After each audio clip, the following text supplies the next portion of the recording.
झूठ मत बोलो, खुदा के पास जाना है, न हाथी है न घोड़ा है, वहाँ पैदल ही जाना। आने दो पास, आने तो दो, न लागे जागे मोरे नैना। विरासत से जो मिलता है ना, उसकी बात ही कुछ अलग। जमाने में लाइट तो थी नहीं, औरतों को नहीं, औरतों को पढ़ना बहुत खराब। हर घराने की एक खासियत होती है, सेनिया का वॉइस टेक्निक और ग्वालियर का भाव, इमोशन। ये बागेश आपने कहा ना, कौन सा राग था?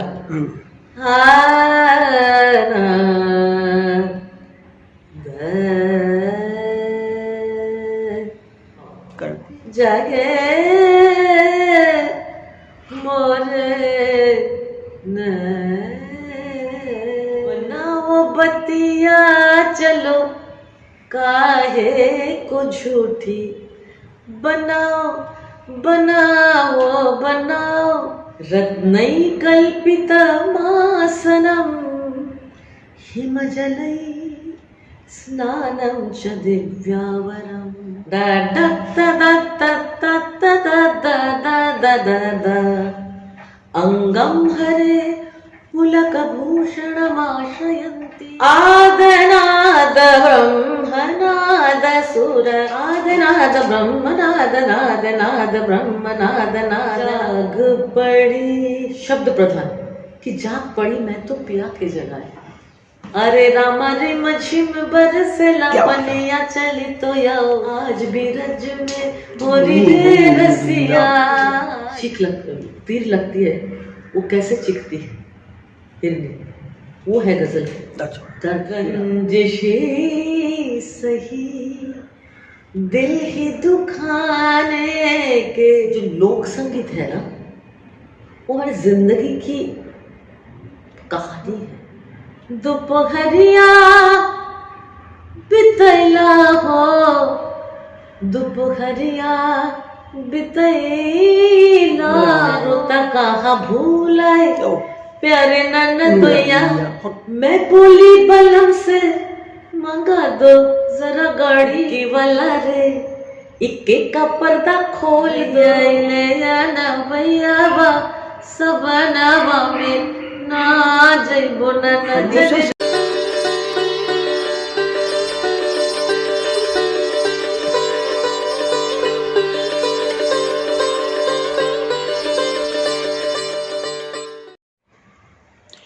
पद्मश्री डॉक्टर सुमा घोष भारतीय शास्त्रीय संगीत के बनारस घराने में विशेषज्ञ हैं। वह ठुमरी, टप्पा, होरी, चैती, कजरी और दादरा जैसी विधाओं में भी पारंगत हैं। वह गजल भी गाती हैं। डॉक्टर सुमा घोष की संगीत प्रतिभा से प्रभावित होकर महान शहनाई वादक स्वर्गीय उस्ताद बिस्मिल्लाह खान ने उन्हें गोद लिया था। उन्होंने भारत की संसद सहित विभिन्न संगीत कार्यक्रमों में एक साथ जुगलबंदी की। रस बरसे शीर्षक वाली उनकी जुगलबंदी में भारत के तत्कालीन राष्ट्रपति डॉक्टर APJ अब्दुल कलाम साहब ने भी भाग लिया था। उस्ताद बिस्मिल्लाह खान की दत्तक पुत्री होने के नाते उनके गायन में अक्सर महान शहनाई वादक की कलात्मक विरासत की झलक मिलती है। स्वर्गीय श्रीमती वागेश्वरी देवी की शिष्या डॉक्टर सुमा घोष ने 1999 में मधु मोर्चा संस्था स्थापित की, जो कि देश के अज्ञात संगीतकारों को बढ़ावा देने का एक मंच है।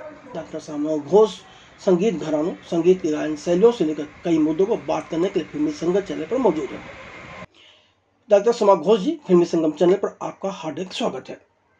सुमा जी, आपका जन्म बनारस में और आपकी माँ शास्त्रीय संगीत से जुड़ी हुई थी, गायन से, तो क्या इस वजह से आपने भी संगीत में रुचि ली? देखिए, कहते हैं ना कि विरासत से जो मिलता है ना, उसकी बात ही कुछ अलग होती है। और खास करके संगीत और कला की जो बात है, तो मुझे विरासत से मिला। मेरी माँ श्रीमती अर्चना चक्रवर्ती जी, जो कि एक बहुत ही विदुषी महिला, मेरी आदर्श जिंदगी की और बहुत बड़ी गायिका रही। और मेरी माँ के पिताजी पंडित हरिहर शास्त्री जी, अच्छा, वो भी एक बहुत पंडित थे। वो मदन मोहन मालवीय जी के दोस्त रहे और BHU के पाली और संस्कृत के पहला प्रोफेसर थे। वाह, बड़ी बात है। तो और मेरी जो दादी थी, और हम लोग जॉइंट फैमिली माँ इकलौती लड़की थी, मेरी दादी बहुत कम उम्र में विधवा हो गई थी। तो मेरी नानी दादी सब लोग, हम लोग एक साथ रहते थे, माँ इकलौती बेटी थी जी।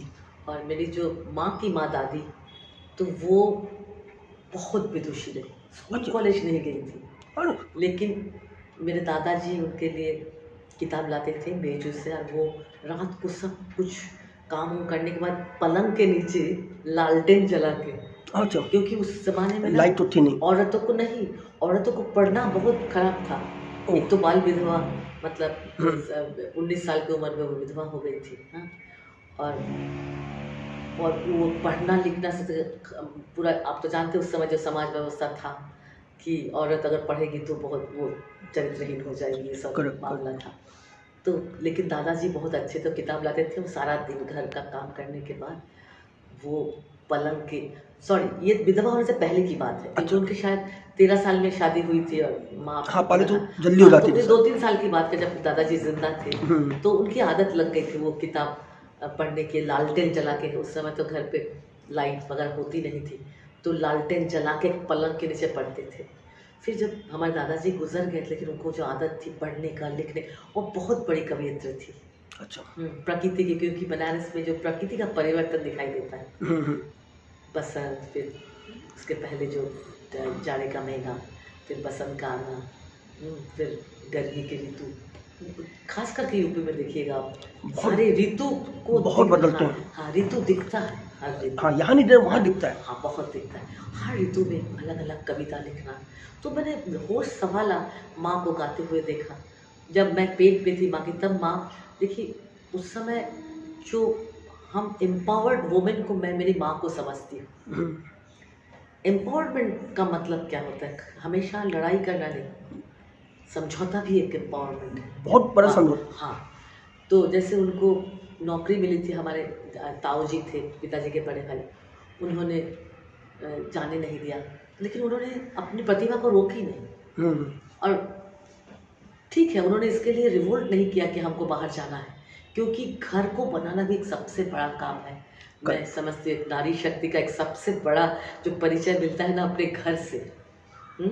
एम्पावरमेंट शुरू होती है घर से। घर अगर नहीं बना तो आप समाज देश के लिए क्या करेंगे? सही बात है। हाँ, इसलिए मैं माँ को आदर्श मानती हूँ। उन्होंने जॉइंट फैमिली, चचेरे भाई, ये सब ताऊ जी, तो उन्होंने रिवोल्ट नहीं किया, तो घर बिखर जाता। हम लोग 5 भाई बहन, लेकिन उनके प्रतिभा को दबाया नहीं।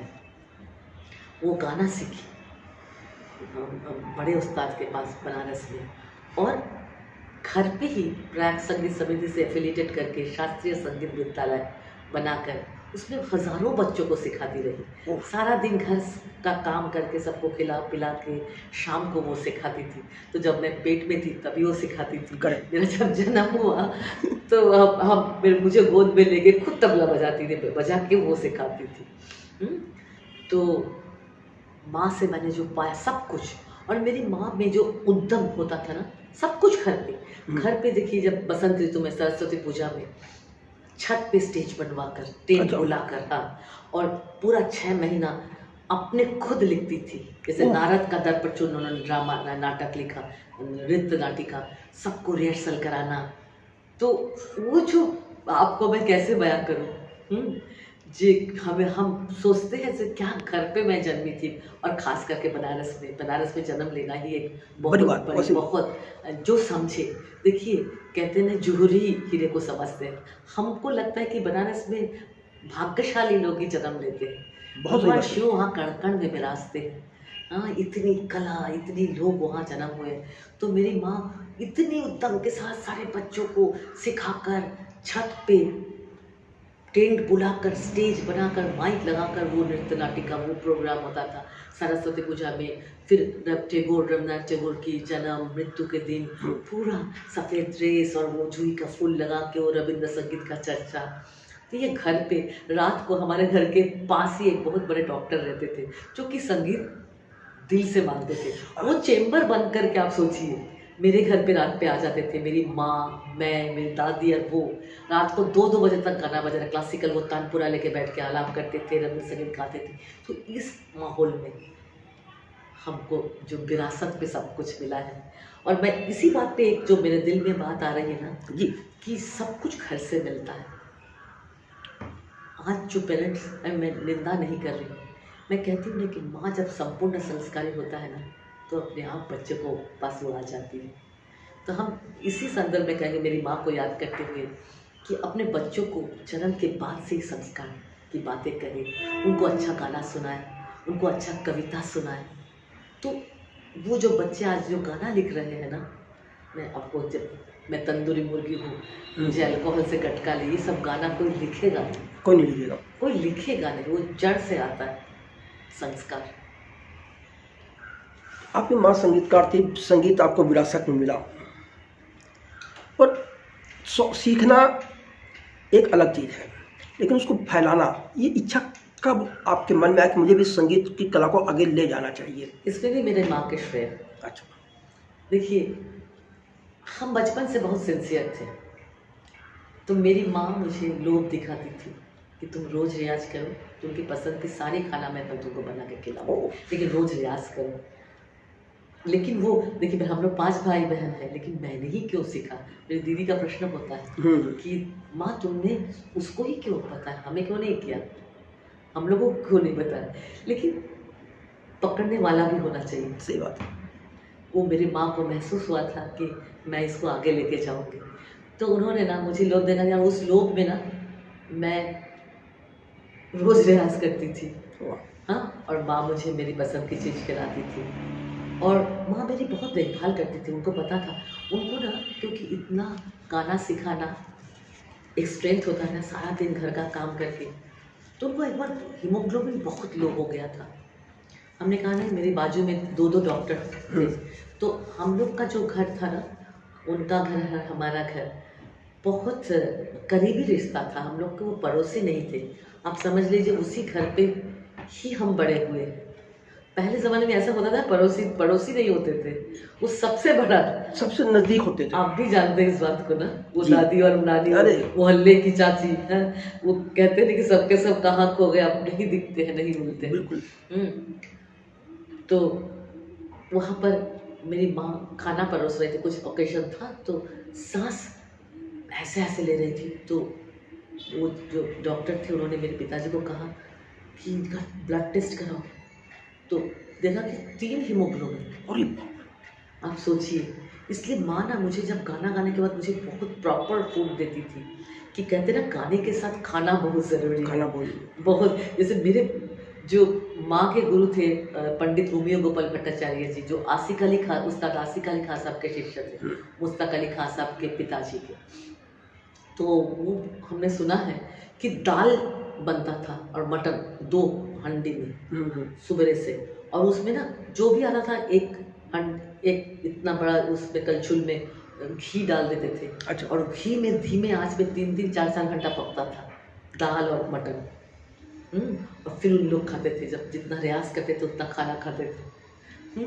तो माँ कम खाती थी, क्योंकि पहले ज़माने में होते थे ना, औरत अपने लिए कुछ करना उनको शर्म आता था। हाँ, वो सोचते थे कि सबको करे, अपने लिए नहीं करे। तो ये मुझे लगता है, और मैंने माँ के देख के सबक सीखा है कि नहीं, टाइम से खाना चाहिए, नहीं तो गाना गाना बहुत मुश्किल हो जाता है, बहुत मुश्किल है, ताकत बहुत लगती है। तो माँ मुझे, मैं सब घर पे छोटी थी, सबसे पहले खाना खाती थी।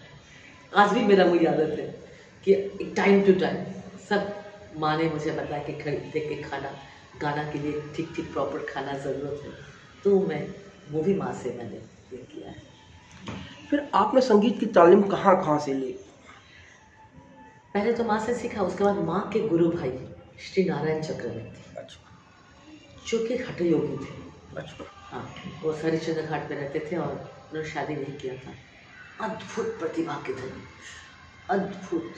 मेरे घर पे आपको मैं दिखाऊंगी, ये जो बीड़ा है, यहाँ पर आप बाद में फ़ोटो ले लीजिएगा, ये बीड़ा, वो माँ की वो सब उनका, वो स्वर मंडल वहाँ रखा है, बाद में मैं फ़ोटो आपको, जैसे लकड़ी का काम करते थे वैसे ही वो फ्लावर गार्डनिंग, इतना बड़ा बड़ा फूल बनाना, वैसे ही गाना गाते थे, वैसे ही सितार बजाते थे। मैंने ऐसी बहुमुखी प्रतिभा मैंने अपनी ज़िंदगी में उसके बाद नहीं देखा। अगर गाना आप सुनेंगे तो आपको लगेगा कि बड़े गुलाब अली खान गा रहे हैं, सितार सुनेंगे तो आपको लगेगा कि रविशंकर जी बजा रहे हैं। ऐसे योगी, हमने कहा हट योगी थे। बचपन में उनको साधु संतों के पास घूमना बहुत पसंद था, शादी भी इसलिए नहीं किया होना। उनसे मैंने जो गले की जो टेक्निक, वो सेनिया घराने के थे, मेरी माँ भी सेनिया घराने की थी। अच्छा। तो मैंने ख्याल में उस सेनिया घराने की जो वॉइस टेक्निक को सीखा।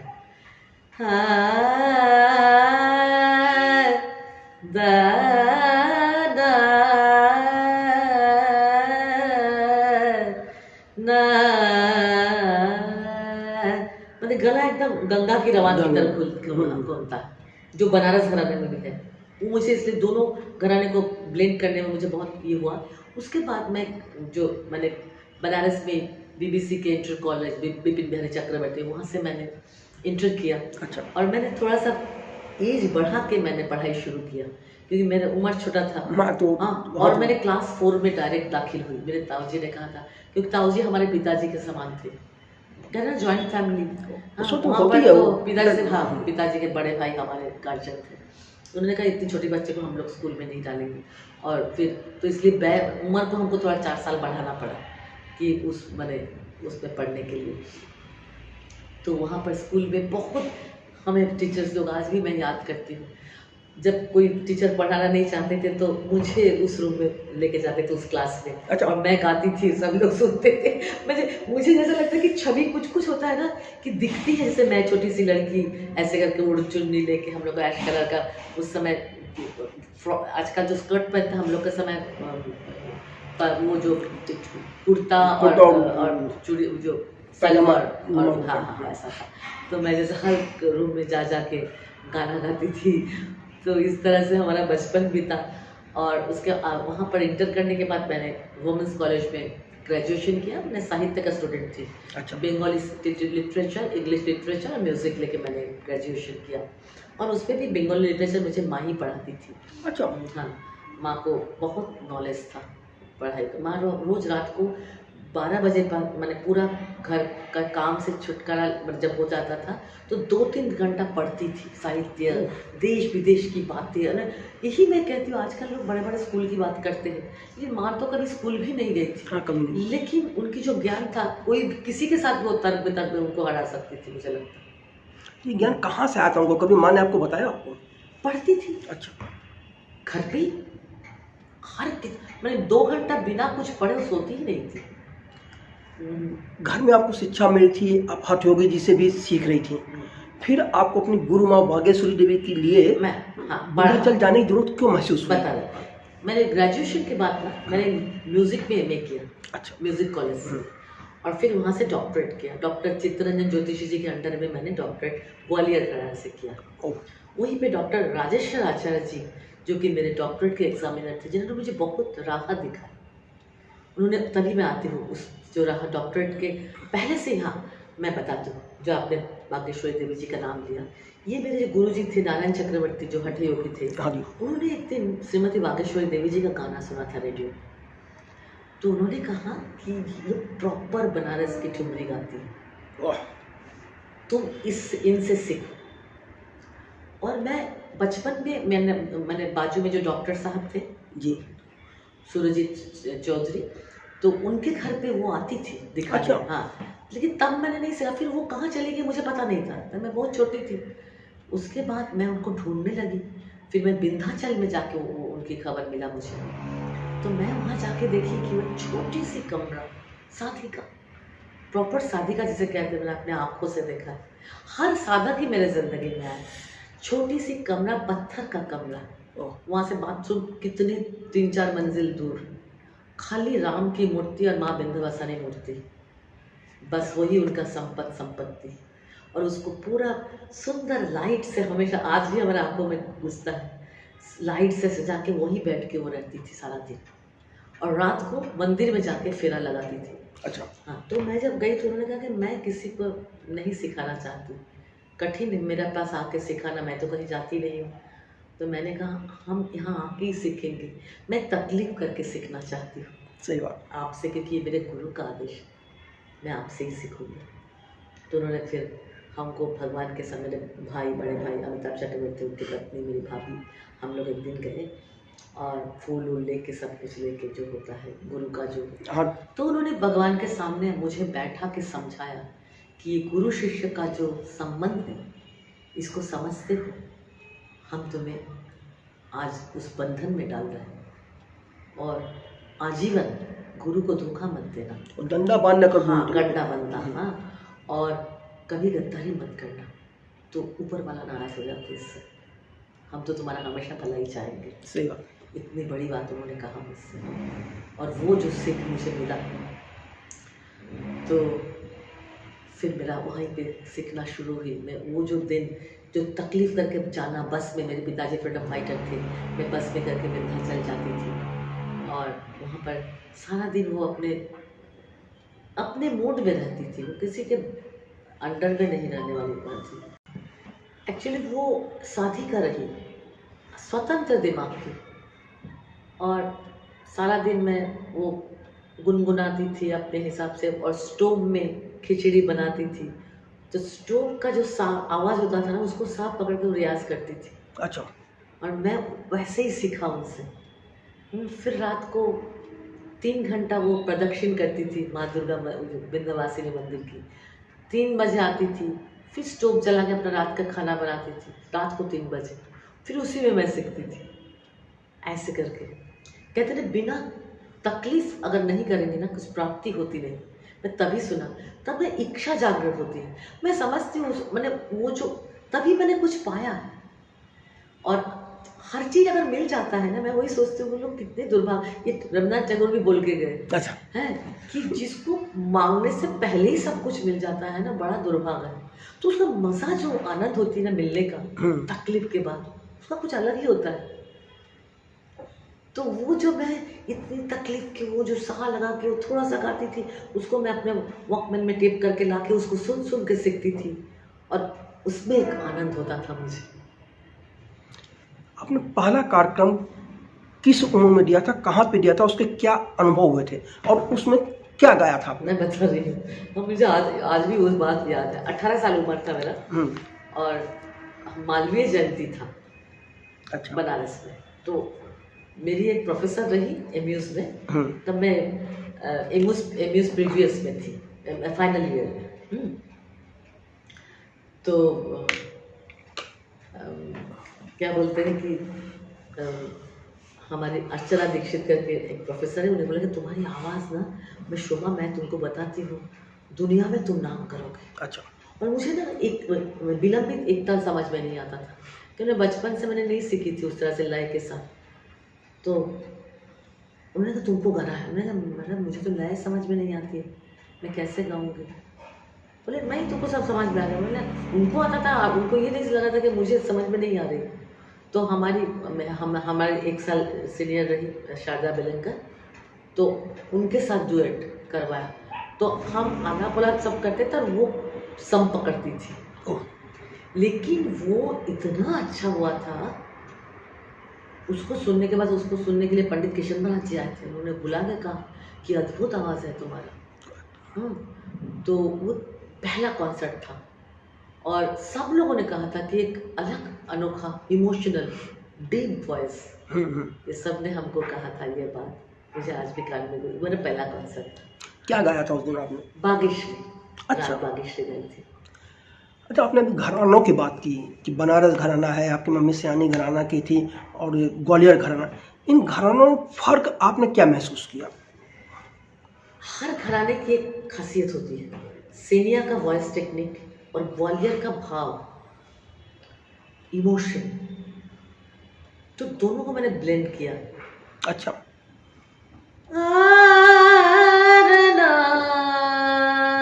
ये बागेश्वरी आपने कहा ना कौन सा राग था?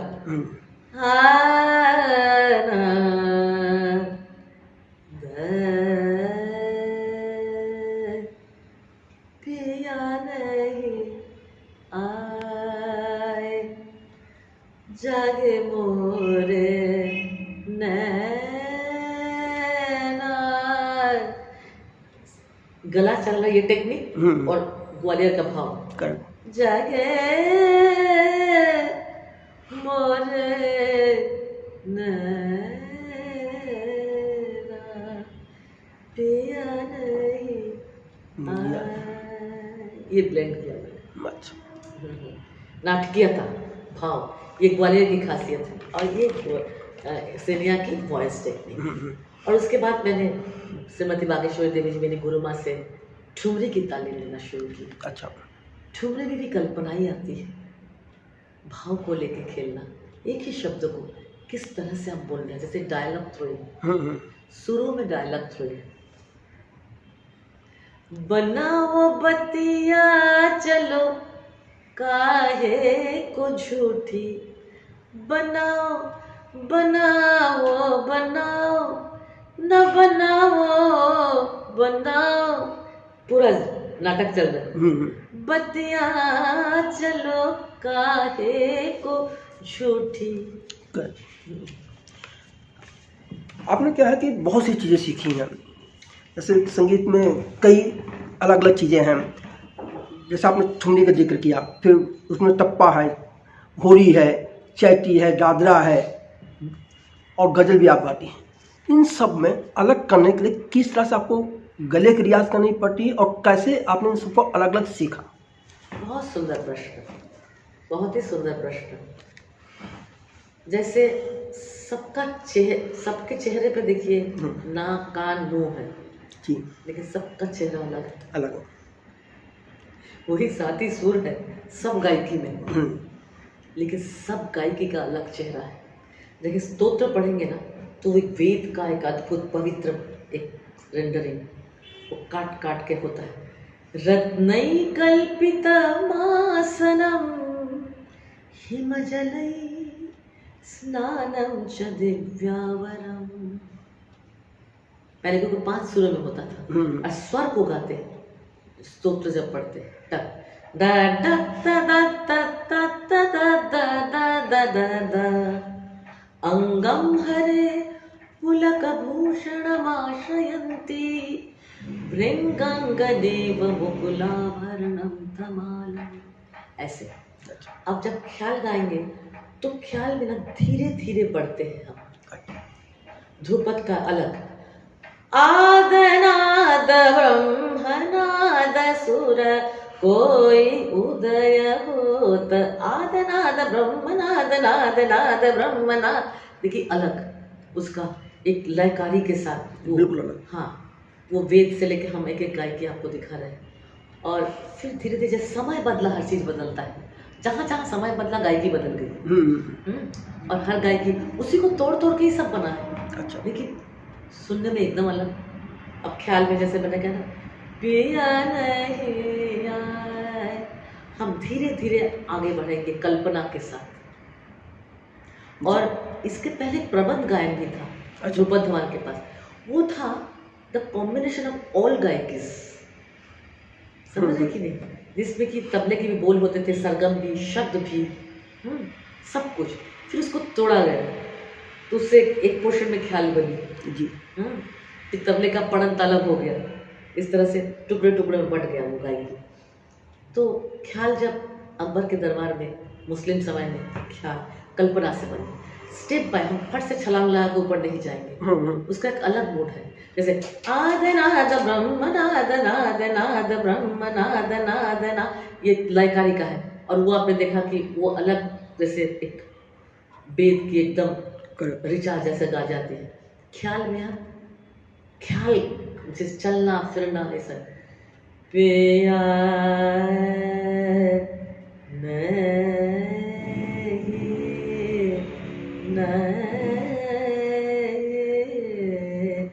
नीचे के मंद्र सप्तक, फिर मध्य में जाएंगे धीरे स्टेप बाय स्टेप एक एक स्वरों को लेके, जैसे नि द नि सा द नि द, आगे नहीं छक बट फट से गंधर में नहीं जाएंगे, ये ख्याल का। उसी को तोड़ के ठुमरी गायकी बनी। अच्छा। ठुमरी में सिर्फ कल्पना, उसमें राग को समझ कर, जैसे रागों में हम व्याकरण के साथ घूमते हैं, ठुमरी में व्याकरण को जानकर उसको भूलना पड़ता है। आप अगर ग्रामर को जान के रखें तब ठुमरी गा ही नहीं सकेंगे। बिल्कुल सही।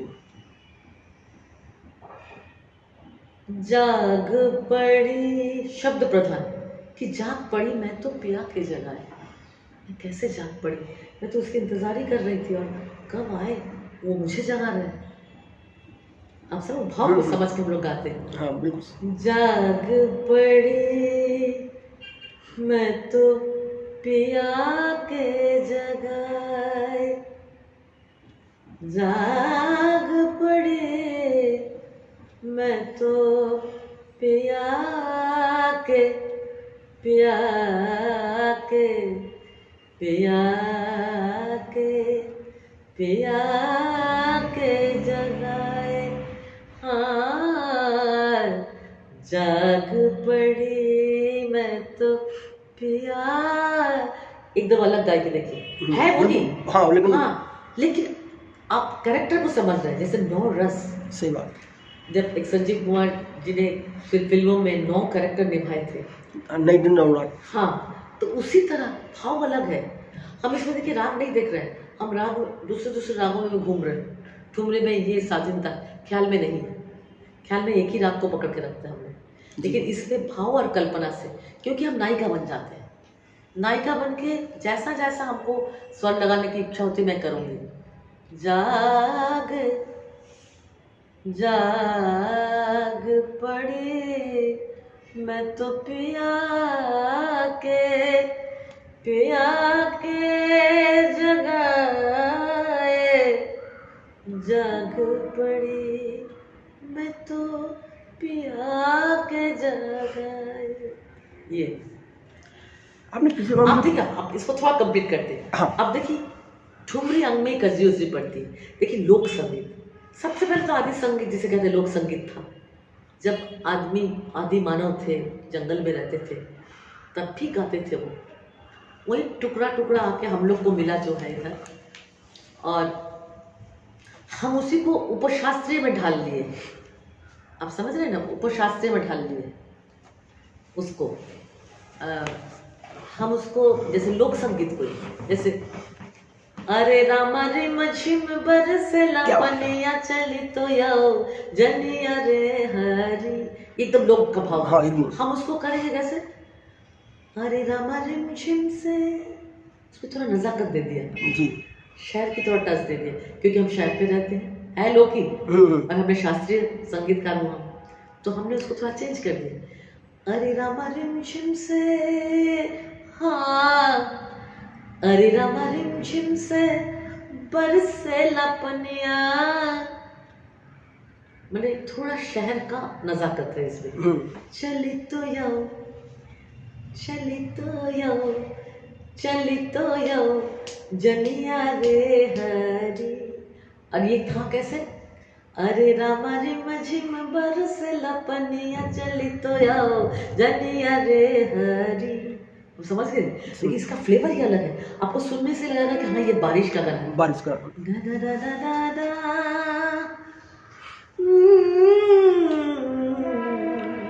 अब होली गाएंगे तो होली दिखेगा आपको।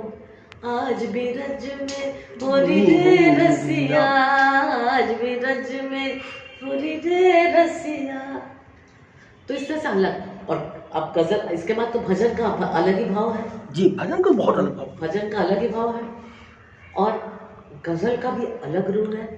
गजल अगर गाएंगे ना, उसको कहते हैं कि हिरनी को जब तीर लगती है वो कैसे चीखती है हिरनी, वो है गजल।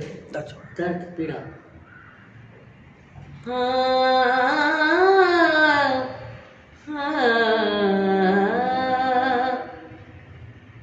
मेरे हम नफस मेरे हम नवा, मुझे दोस्त बन के दगा न दे।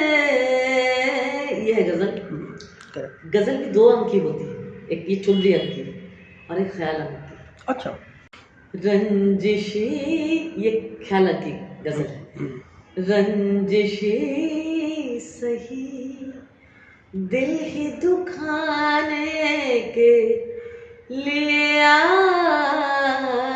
रंजिशी सही माना माना माना माना माना माना के जैसे ख्याल में बढ़त होती, उस तरह से ये जाता है। और वो ठुमरी टक से जाता है तीर की तरह, वो जैसे ठुमरी की गाय। करेक्ट। आपने फिर बताया था बिहाग के बारे में कि बिहाग गया तो एक मरीन में काम करने वाले की पैरालाइज ठीक हो गया था।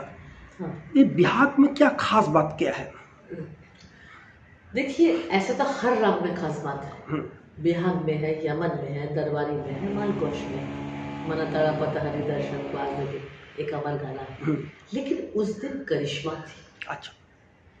मैं आपको बता रही हूँ कि उस दिन बाबा का आशीर्वाद था मेरे ऊपर, उस्ताद बिस्मिल्लाह खान साहब की। अच्छा। और मैंने महसूस किया था कि मेरे अंदर माँ सरस्वती आई थी, ये मैंने फील किया था और उसका असर कुछ अलग हो गया था। और जब हम हमेशा ही विश्वास करते कि मैं तो गाती ही नहीं, ये मुझे गुरु माँ से इनहेरिट किया था मैंने।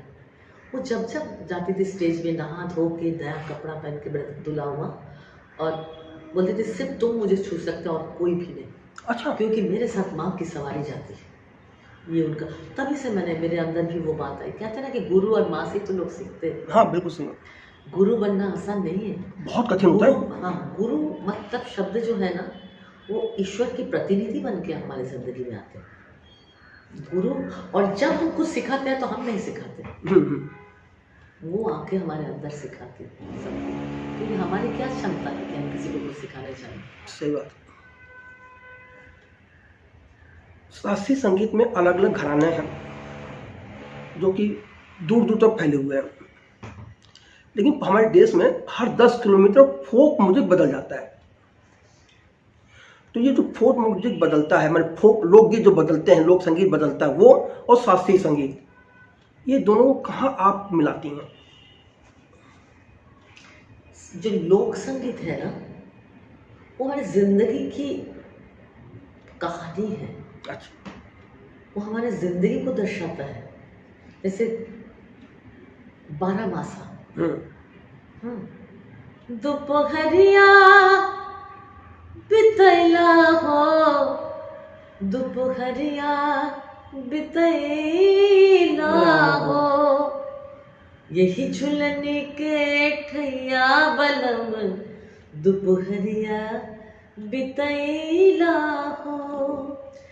4 महीने के जाड़ा पड़त है, फिर दूसरा तरह 4 महीने के गर्मी पड़त है, टप टप टप टप चुवेला पसीनवा बलम, तनी बेनिया दुलैदा हो।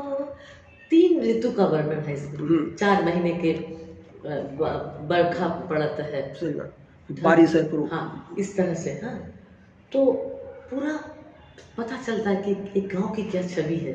हाँ, कि वो लड़की सारा दिन काम करती है, चाहती है कि पति घर पे रह जाए, वो तो कहीं जाती नहीं है, खेत में काम करती है, करती वो करती है। तो ये पति के लिए उसका रहता है कि तुम रहो और हमारा झूलने में अभी बैठे रहो, कहीं तुम निकलो ही मत काम करने के लिए। कितनी सुंदर एक पूरा छवि दिखती है। हाँ, और बहुत गाना ऐसा है जब मिर्ज़ापुर कैले गुलजार हो, ये पूरा उस समय का टाइम आपको दिखाएगा कि धनिया नाम की लड़की की पति मिर्ज़ापुर से रंगून चले गए थे, फिर लौटे नहीं 42 मूवमेंट के समय। तो वो कहते कि तिरिया गलल जैसे नून हो, कचौड़ी गली सून कैले बलम। ये है कजरी, जब काजल की तरह रात हो, पति नहीं है, आए नहीं, शरीर नून की तरह गल रहा है बिरह में, यह है कजरी। दिख रहा है पूरा क्या है कजरी, जिंदगी की गाथा है। और हम लोग जब शहर की शास्त्रीय गायिका उसमें अपनी बुद्धि, अपने कल्चर, अपनी शास्त्रीय उसको अलग रंग दिखा देते। बिल्कुल सही। हाँ, लेकिन अब देखिए एकदम ठेठ कजरी, एक फोक गीत है, सरोता कहाँ भूलाए प्यारे ननदोया, छैला पनवारी से नजर लड़ी गुइया। ये हमने किसी संजय मिश्रा जी ने लिखा है, मुखड़ा वही लिया है। कितनी सुंदर देखिए कि ननद नंदोई के साथ जो रिश्ता आपको दिखेगा और पति के साथ क्या रिश्ता है। मैं बोली बलम से मंगा दो जरा गाड़ी, बुद्धू बलम ले आया छोटा बैलगाड़ी, करूँ क्या मैं हाय, करूँ क्या मैं, हाय मोरा बलमा है या नाड़ी, वाह सरोता कहाँ भूई है। मेला देखन हम गए, संग में गए सैया, मेरे भोलू जी सैया। 5 फुलके खाए हमने, 2 ननद नंदोइया, करूँ का मैं, हाय 2 ना चाटन लागे सैया। तो रिश्ता दिखता है इसमें, आप समझ रहे हैं कि पति के साथ जो रिश्ता है अधिकार का रिश्ता है, कुछ भी कह सकते हैं उसको है कि 2 ना चाटन लगे सैया, अब कुछ भी बुद्धूराम सैया है नंदो ऐसा नहीं कर सकते। हाँ ना तो ये सब जो फोक है ना बड़े मजेदार है। इक्के वाला रे, इक्के का पर्दा खोल दो, इक्के वाला रे, झुमका गिरा रे। और देखिए वही सब गाने से कितने गाने बने यहाँ पर। बहुत से गाने बन गए। बरेली के बाजार में झुमका, अरे झुमका, अरे झुमका, अरे झुमका झुमका झुमका रे, झुमका गिरा रे, वहीं से बन गया। वही समझ गया। आपको लगता है कि जो लोकगीत मशहूर हैं, लोगों के कानों में बैठे हुए हैं, जब उन पर फिल्म वाले गाने बना देते हैं तो इसलिए वो गाने हिट हो जाते हैं? लोकगीत ऐसे ही पॉपुलर है, इसमें अश्लील शब्द जोड़ने की जरूरत ही नहीं। देखिए मेरा दिमाग खून खोल जाता है जब मैंने आज के गाने का शब्द सुनती हूँ ना, पता नहीं किसी का क्यों नहीं खोलता है। मैं बुराई नहीं कर रही, मैं बुराई रोकने की कोशिश कर रही हूँ। कविता, देखिए मैंने कविता का मर्म समझा है। जिस दिन मैं संसद में गाना गाई थी ना जी। तो सारे MP, chief minister, president of India, उसमें प्रधानमंत्री भी आने वाले थे अटल जी, लेकिन उनका उस दिन हाई फीवर हो गया था। हमने उसी दिन उनका आना भी हो गया, तो पूरा दुनिया उस दिन थी। तो नेक्स्ट डे हमें कलाम साहब बुलाए थे नाश्ते पे, तो हम जब गए तो हम तो सोचे थे कि नहीं जाएंगे क्योंकि बाबा नहीं गए, तो बोले नहीं हमसे ही वो मिलना चाहते थे। तो हम जब गए ना, वो कविता प्रेमी, वो कलाम साहब संगीत कला प्रेमी, इतना प्रेमी जो उनका प्रोटोकॉल कभी याद नहीं रहता था। वाह। हाँ, वो दौड़ के मेरा हाथ पकड़े, you know after listening I have 2 dreams, 2 सपना जागा है, एक आप दोनों की जुगलबंदी मुगल गार्डन में और मेरी प्रिय कविता। बोले मेरा हाथ पकड़ के मुझे मुगल गार्डन लेके गए, फिर कविता हाथ में पकड़ा दिए। 2 वर्षन था उसमें, इंग्लिश और हिंदी। कविता का जिस सुनिए, मैं हमारी जनता को, श्रोता को बोलना चाहती हूँ, जो ये गंदे गंदे गाना लिखते हैं, जो प्रोड्यूसर इसको बनाते हैं, जो इसमें डांस करते हैं, मैं सबके लिए विनती करती हूँ, ये रोक दीजिए आप लोग, मत करिए समाज को विकृत मत कीजिए पैसा कमाने के लिए। कोई पैसा लेके आप ऊपर चलेंगे जाएंगे? कोई कोरोना सिखा रहा है, आजकल जो कंड प्रलय चल रहा है वो भी बता रहा है, कुछ नहीं जाएगा ऊपर, आपकी कर्म जाएगा। अब देखिए उस कविता का क्या सार था कि विस्पर ऑफ जासमिन की राष्ट्रपति वॉक लेने जा रहे हैं, तो जूही का फूल बिखरा हुआ है, रो के माँ से कह रही है कि मेरा जन्म इसलिए हुआ था कि राष्ट्रपति हमें कुचल के चला जाएंगे। वाह क्या बात।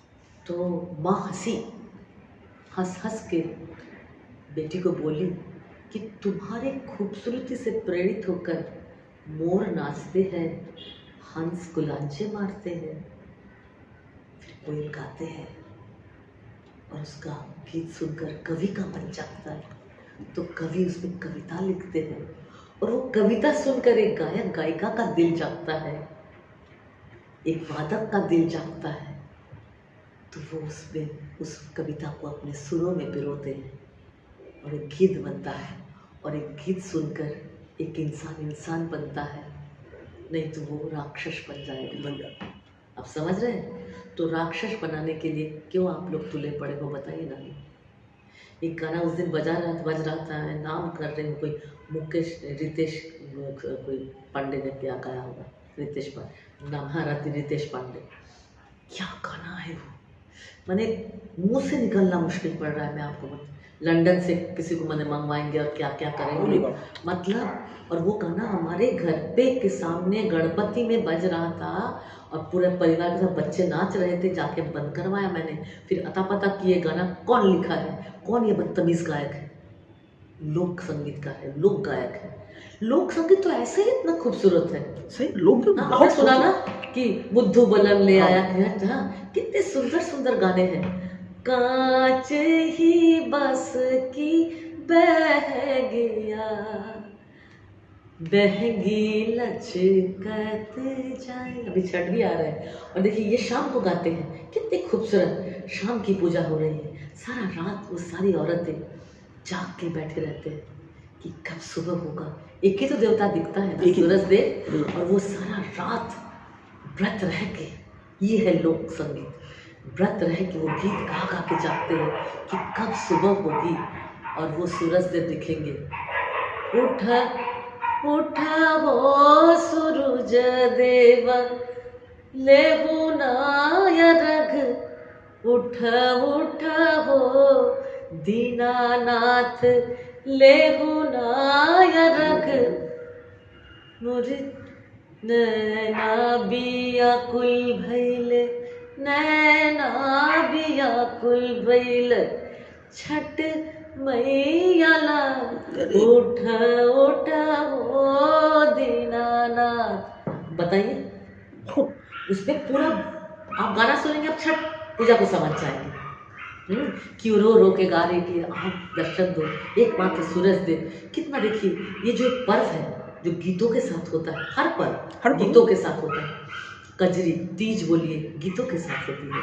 तीज में जब प्रियतम दूर रहते तो रो के तीज बनाती, बिल्कुल ना, रो के कि तुम आ जाओ ना।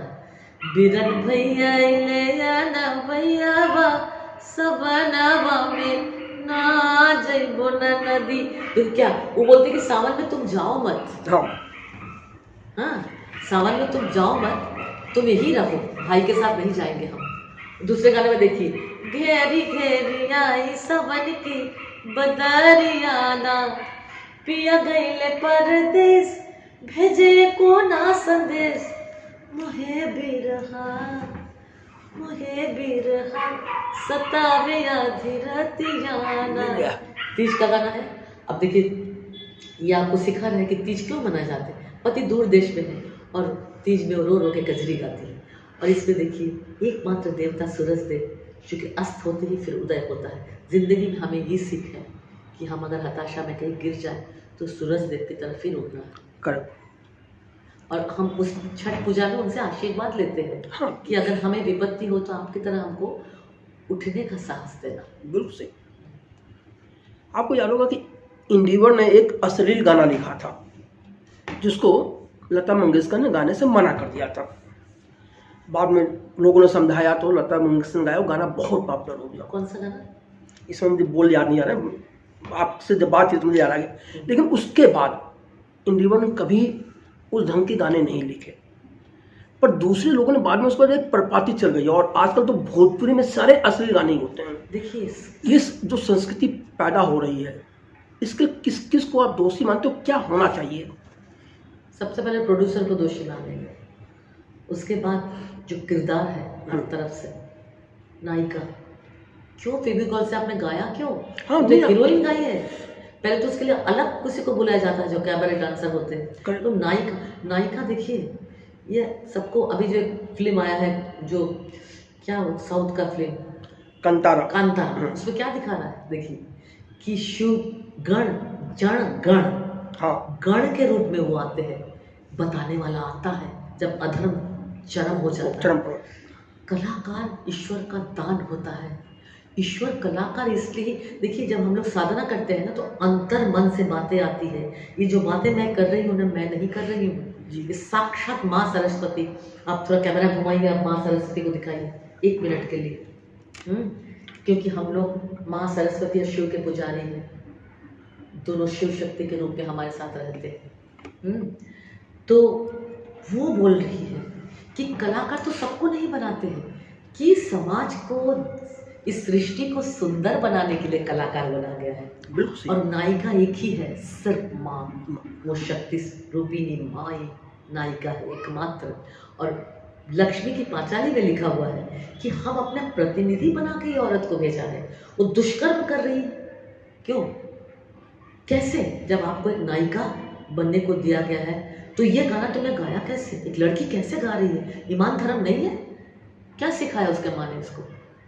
मुझे अभी डर नहीं है बोलने के लिए, मैं चाहती हूँ कि समाज बहुत सुंदर हो जाए जो पहले था। माँ बाप को सेवा करना, सबके साथ रहना, मिलके रहना, आनंद में रहना। कहाँ आनंद है आज कि हम कुछ देना ही नहीं चाहते। और कला के साथ पैसा आता है, लेकिन व्यवसाय करो, दूसरा व्यवसाय करो, उसमें पैसा कमाओ। संगीत में जो आएगा वो ले लो, ज़रूर लो, क्योंकि हमारा यही रोजी रोटी है। लेकिन इसको ऐसे मत बेचो कि मैं तंदूरी मुर्गी हूँ, मुझे अल्कोहल से कटका ले, मैं नमकीन बटर हूँ, मुझे ब्रेड से खा ले। एक औरत गा रही है और एक औरत नाच रही है इसमें। अगर प्रोड्यूसर को तुमने दोनों ने बता देता वैसा गाना नहीं गाएंगे, तो लगा जी ने कहा था, और हम इसमें डांस नहीं करेंगे कि समाज क्या अनुकरण, क्योंकि समाज फिल्म को ही अनुकरण करता है। आप कुछ भी बात फिल्म के जरिए बता दीजिए, पूरा ब्रह्मांड उसको नकल करेगा। बिल्कुल सही। ये एक ऐसी बात है, तो उसके जरिए अच्छा चीज़ दो। मेरे फादर इन लॉ नवेंदु गोष्ठी, उन्होंने बंदिनी का पूरा यूनिट कहा था। धर्मेंद्र को उन्होंने ब्रेक दिया था। गुलजार साहब को पिताजी ने ब्रेक दिया है। बंदिनी फिल्म, पूरा गोरा रंग रहे मैं शाम रंग गई, ये कौन सी फिल्म का गाना है? बंदिनी की सुजाता का हो, सुजाता ने ब्रेक दिया था, वो नूतन गा रही थी। तो एस डी बर्मन साहब ने पिताजी को बुलाए थे कि कौन लिखेगा गाना। मजरू सुल्तानपुरी से मेरा झगड़ा हो गया, तो पिताजी गुलजार साहब को लेके आए थे कि वो लिखे। बोले कैसे लिखेगा? बोले मैं बताऊंगा। वैष्णव साहित्य लेके आए। कितना सुंदर कि नायक सांवला है तो नायिका गोरी है। आसमान के गगन को देखकर, मेघ को देखकर वो गा रही है कि मोरा गोरा रंग नहीं दे, मुझे शाम रंग दे दे, छुप जाओ मैं पी के संग। हाँ, तो ये होती थी हमारी जिम्मेदारी होती। तो पिताजी ने बंदिनी के मैंने सारे यूनिट ने कहा कि वो धर्मेंद्र नौजवान है और सुंदर है, आप उनके साथ दीजिए, उसका मिलन कराइए। अशोक कुमार बूढ़े हैं और टीबी पेशेंट है। पिताजी ने कहा मैं रिज़ाइन कर रहा हूँ, ये होना चाहिए। मैं रिज़ाइन कर रहा हूँ, मैं ये कर नहीं पाऊँगा, मेरा कलम ईश्वर का कलम है। हाँ, मैं झूठ नहीं बोल पाऊँगा, वो उसके प्रेम की बंदिनी। इसके लिए आप लोग कर ले। फिर नेक्स्ट डे वो फ़ोन आया कि नहीं नबी पूछिए, आप जैसा सोचे वैसा ही कीजिए। तो आप समझिए ना, उन्होंने जिम्मेदारी निभाया था ना। सेवा। हम पैसा कमाने के लिए ऐसा काम क्यों करेंगे? इसको क्यों नहीं रोका जा रहा है? कितना रेप बढ़ता जा रहा है, औरत का इतना इनसिक्योर लाइफ हो गया है, और आप ऐसे ऐसे गाने बेच रहे हो। उसको सुन कौन रहा है? क्यों आप बना रहे हैं? आप समझ रहे हैं इस बात को? क्योंकि वो रिक्शा वाला सुनेगा, उस पर संस्कार नहीं। उसको संस्कार दिया जाता था इसी फिल्म से। सजन झूठ मत बोलो, खुदा के पास जाना है, न हाथी है न घोड़ा है, वहाँ पैदल ही जाना है। किसी के मुस्कुराहटों पे हो निसार, किसी का दर्द हो सके तो ले उधार, किसी के वास्ते हो तेरे दिल में प्यार, जीना इसी का नाम है।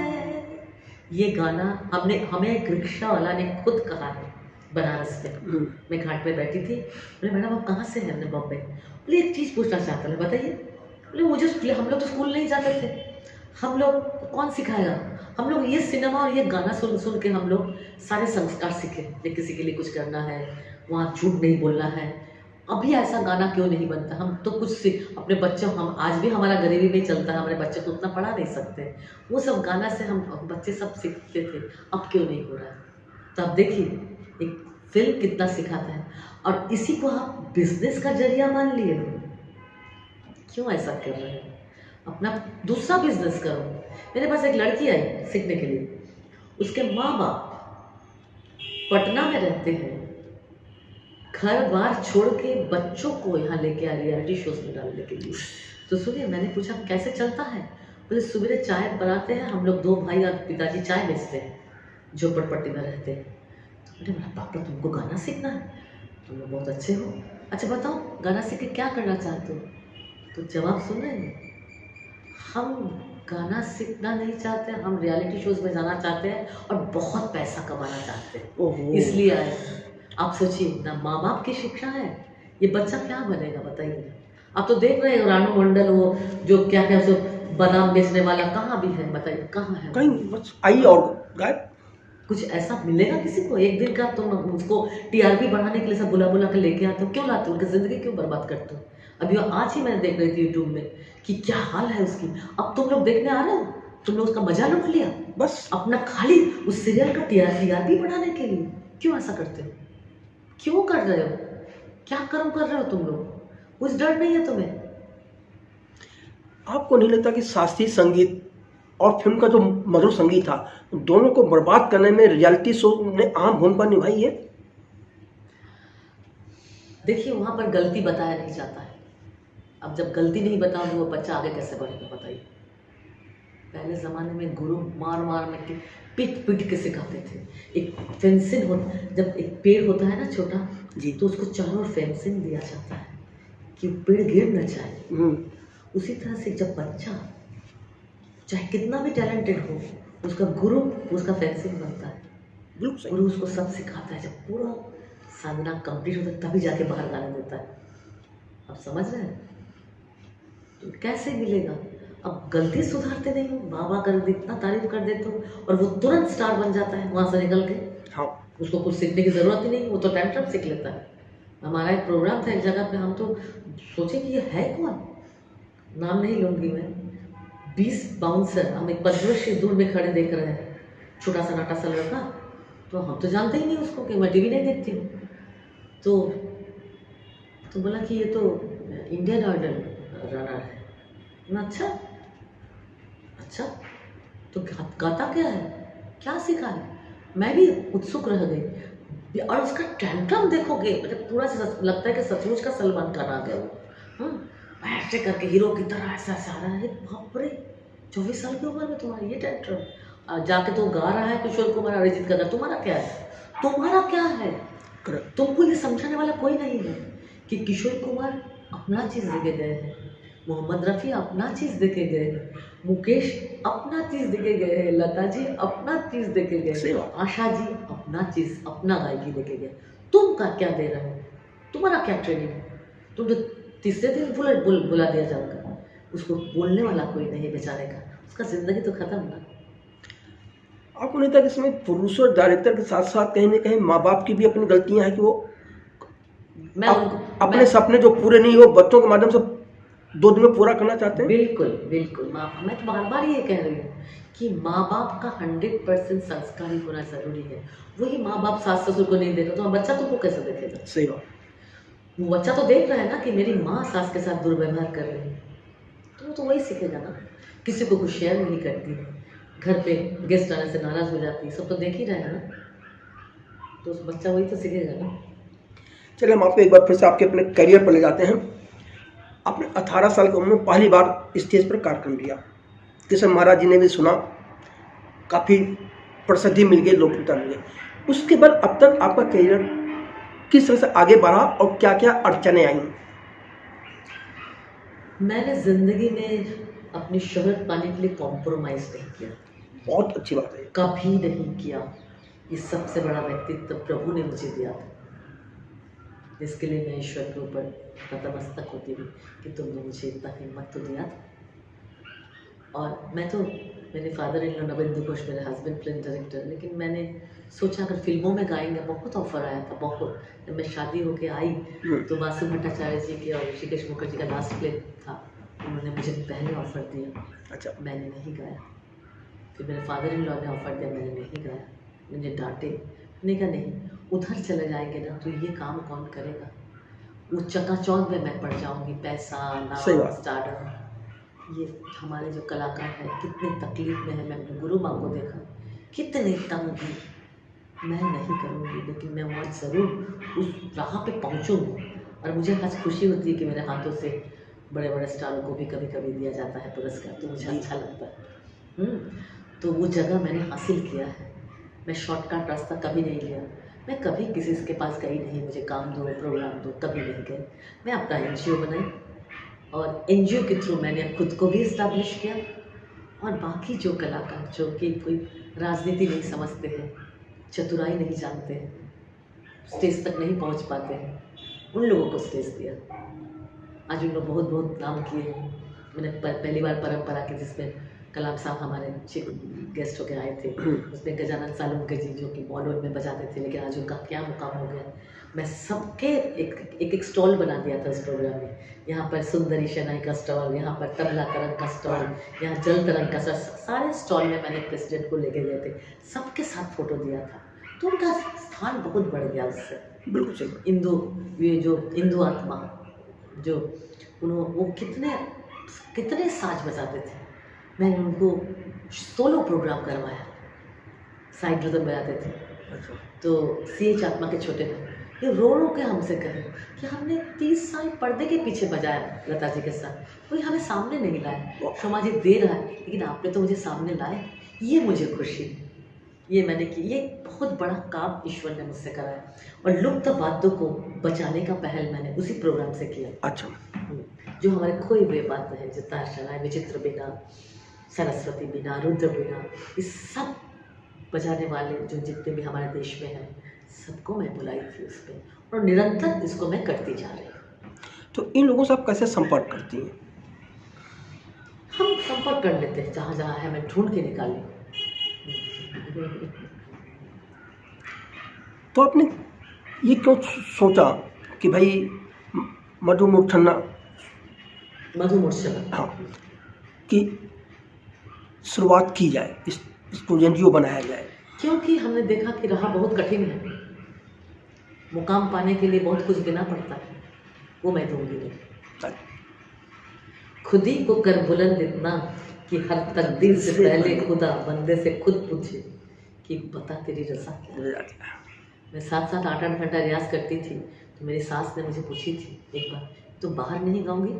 तो मैंने कहा था कि मेरी मुकाम मेरे घर पे चल गया है, और आया। कौन सा मौका था वो पहला, जब लोगों को देखिए भारत रत्न बिस्मिल्लाह खान साहब को मैंने मिरज में सुना था, और सुन के मैंने सोच रही थी रिकॉर्डिंग कि मैं इनसे कभी मिल पाऊंगी क्या, इनको तो कभी देखा ही नहीं, क्या ये बजाते हैं, क्या करिश्मा है शायद। सही बात। लेकिन वो हुआ। मैं अपनी गुरु माँ की बरसी में उनको बुलाया, उनको सुनाने की मेरी कोई इच्छा नहीं थी। उन्होंने मेरा गाना सुना और उन्होंने खुद का ये मुकाम चल के आना कहते कि मैं तुम्हारे साथ बजाऊंगा। हाँ, ये है मुकाम चल के आना। जब इन्होंने डिक्लेयर कर दिया था कि पंडित रविशंकर और विलायत खान साहब के सिवा में किसी के साथ नहीं बजाएंगे, और उन्होंने मेरे ही साथ आखिरी तक बजाते गए, ये मुकाम चल के आना होता है। मेरे लिए इससे बड़ा मुकाम और कुछ भी नहीं हो सकता, ये मैक्सिमम है मेरे लिए जी। इसके अलावा आपने कौन से एल्बम बहुत ज़्यादा लोकप्रिय हुए? इश्क और रस बरसे। क्या वजह थी इन सब की? रस बरसे मेरा लाइव था वो बाबा के साथ, हाँ, लटे उलझे सुलझा जमाला, मोहे पनघट पे नंदलाल, बहुत सारे उसमें चीज़ें हैं। और इश्क है जो मैंने नौशाद जी को अर्पण किया था। अच्छा।